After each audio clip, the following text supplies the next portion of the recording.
Au fond de l'histoire, il y a d'abord le témoignage de la mémoire, de ceux qui ont vécu, de ceux qui ont éventuellement été traumatisés par l'histoire. Autrefois, on était trop crédules, on croyait trop à tous les témoignages, à toutes les traditions, Et aujourd'hui, on est devenu incrédule. Il nous faut de plus en plus de témoins bouleversés pour croire un petit peu à ce qui est raconté. Et donc, il y a une sorte de scepticisme général. La mémoire est discutable, les témoignages sont discutables, mais justement, on n'a rien d'autre.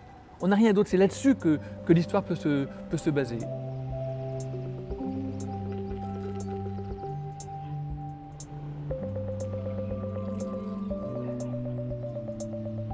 Donc ici, on est à l'Institut protestant de théologie de Paris. Donc quand on rentre 83 boulevard Arago, près de Denfert Rochereau, il y a d'abord un premier jardin avec l'amphithéâtre, une maison centrale où il y a toutes les salles de cours, et puis un deuxième jardin.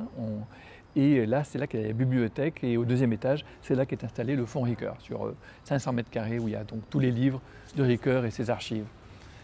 Et alors, donc, cet endroit est un endroit où Paul Ricoeur a enseigné il y a longtemps, mais c'est un endroit qui a été créé en 1877 par les professeurs de l'université de Strasbourg qui étaient passés à la Prusse, qui était devenue prussienne, et les professeurs qui ont refusé de devenir prussiens se sont réinstallés à Paris, et donc c'est le ministre Jules Ferry qui les a installés dans ce bâtiment. Et à l'époque, c'était un département de la Sorbonne. À la fin des années 50, Paul Ricoeur, qui était jusque-là professeur d'histoire de la philosophie à l'université de Strasbourg, est appelé à avoir la chaire de philosophie générale à la Sorbonne. Et à ce moment-là, pendant 10 ans, il va enseigner aussi la philosophie dans cette petite faculté très marginale, bien sûr, mais où il avait beaucoup d'amis. Je suis venu même comme étudiant, un peu avant la guerre. J'ai fréquenté quelques cours ici. Et puis alors j'étais invité ici comme professeur d'éthique ou de morale, parce que je ne sais pas ce qu'il faut dire. En quelle année ? Avant vous donc, et avant André Dumas. Ah bien, j'ai beaucoup de peine dans une chronologie personnelle. C'est très curieux, elle est pleine de trous. Vous-même, vous avez travaillé sur le temps. Ah oui, je travaille sur le temps et j'ai une mémoire pleine de trous. Lui-même refusait absolument l'idée qu'il était un philosophe protestant ou un philosophe chrétien. Pour lui, c'était complètement séparé. Quelqu'un qui est très marqué par l'esprit de la laïcité et aussi dans sa philosophie, une philosophie kantienne, une philosophie des limites. Il faut démarquer les différents champs, les différentes disciplines.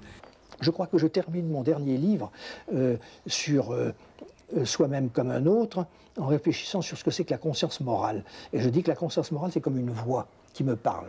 Mais je suis incapable de dire, comme philosophe, si cette voix, c'est la voix de mes ancêtres, si c'est la voix de moi-même, me parlant à moi-même, du fond de moi-même, ou si c'est la voix d'un Dieu mort qui a laissé un testament après sa mort, ou d'un Dieu vivant. Je veux dire que la question est ouverte, mais absolument sans réponse. En ce sens, ma philosophie est agnostique. En 1984, je suis arrivé ici. Je connaissais Ricoeur déjà depuis que j'étais lycéen, il y a depuis longtemps, puis j'étais revenu en 1975 faire mon master avec lui, puis ma thèse avec lui sur Gaston Bachelard, sur la rêverie poétique chez Gaston Bachelard. Mais quand je suis arrivé en 1984, on est vraiment à ce moment-là devenus amis. Il souhaitait que je vienne souvent le voir, parler avec lui à Châtenay-Malabry chez lui. Bon, les bâtiments ici étaient très abîmés, on manquait de moyens. Et je sentais que les églises protestantes étaient sur le point d'abandonner la faculté de Paris. Et c'est à ce moment-là que Paul Ricoeur m'a dit « mais peut-être que je peux donner ma bibliothèque à la faculté, à la bibliothèque de la faculté ». Et c'est à ce moment-là que je me suis dit c'est une bonne occasion peut-être de renouveler le tout avec et autour du fonds Ricoeur.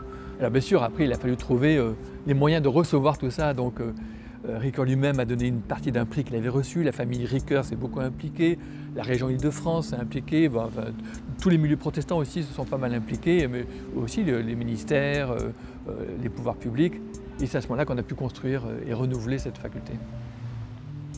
En fait, une des choses qu'on a voulu montrer ici, au fonds Ricoeur, c'est le geste du philosophe.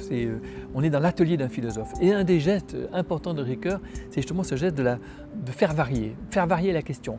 Il prend la question du mal, il fait varier les différentes interprétations du mal, les différents mythes autour du mal, les grandes mythologies autour du mal.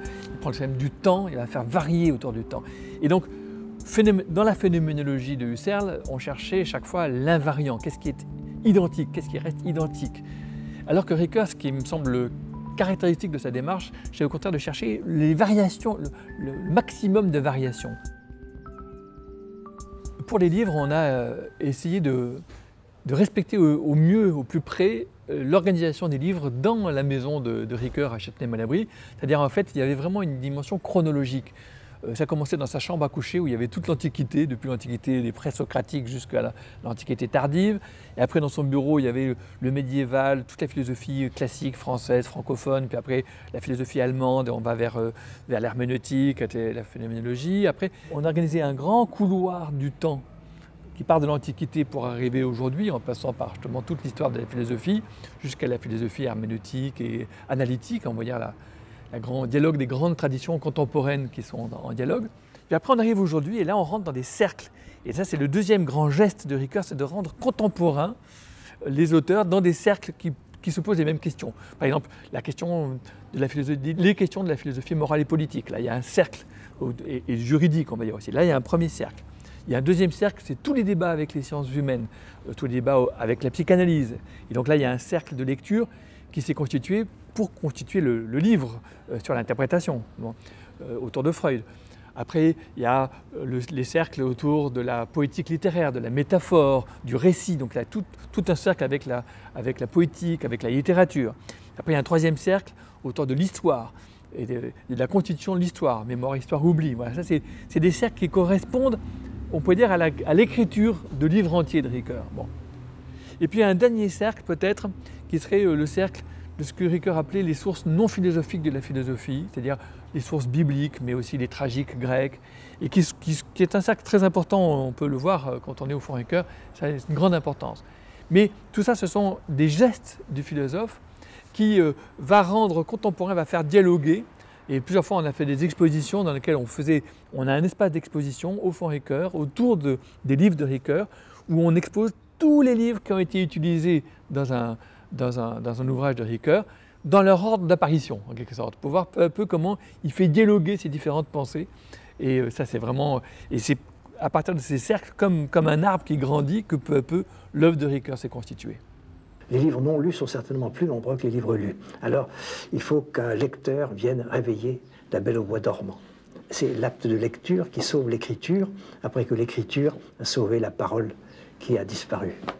Beaucoup d'entre nous travaillons sur le rapport entre art et mémoire, dans des recherches qui croisent sciences humaines et formes artistiques, puisque le CRAL travaille vraiment sur ce que fait le sensible aux sociétés, ce que font les formes sensibles aux sociétés. Donc la pensée de Ricoeur sur la mémoire, l'histoire, l'oubli est souvent convoquée dans le cadre de ces recherches sur la mémoire. On a aussi un certain nombre de recherches dans le domaine de la narratologie qui sont faites par des doctorantes et des doctorants sur le récit. Et tout le travail de Ricoeur dans les 3 tomes de Temps et Récit sur les rapports à la temporalité du récit sont aussi très importantes pour nous. Et la discussion revient régulièrement sur l'interprétation à donner à ces textes ou l'utilisation que l'on peut en faire. Et enfin, le travail sur l'imagination, qui a renouvelé beaucoup la pensée de l'imagination, la pensée philosophique de l'imagination, est un lieu beaucoup discuté qui donne lieu à des moments de recherche collective, à des séminaires communs entre le CRAL et le Fonds Ricoeur. J'ai initié entre autres les ateliers d'été du Fonds Ricoeur en 2017. Il s'agit d'un rendez-vous annuel à Paris, dans les lieux du Fonds Ricoeur, où les chercheurs des 4 coins du monde viennent tous les ans pour discuter, pour réfléchir sur un livre de Ricoeur. Ce qui est intéressant dans cette démarche, surtout le fait que les chercheurs viennent de partout dans le monde et que chacun vient avec son bagage. Ils disent comment, par exemple, on peut penser Ricoeur aujourd'hui en Colombie, comment on peut envisager des problématiques écologiques via la philosophie de Ricoeur. Pour ma part, moi-même, l'an dernier, j'ai beaucoup réfléchi sur le mouvement Femmes, Vie, Liberté en Iran, à partir de la pensée de Ricoeur, notamment son dialogue avec Hannah Arendt. Toute la division, toute la distinction que Ricoeur faisait entre la violence et le mal politique était une source de réflexion pour moi. Pendant mon travail de recherche en thèse au CRAL sur la pensée de la traduction chez le poète et philosophe martiniquais Édouard Glissant et le philosophe français Paul Ricoeur. J'ai eu l'occasion de découvrir les fonds Ricoeur et d'aller consulter les archives et découvrir des documents inédits, ce qui m'a permis d'élargir ma recherche en m'appuyant justement sur les manuscrits et aussi ces échanges à propos de la traduction.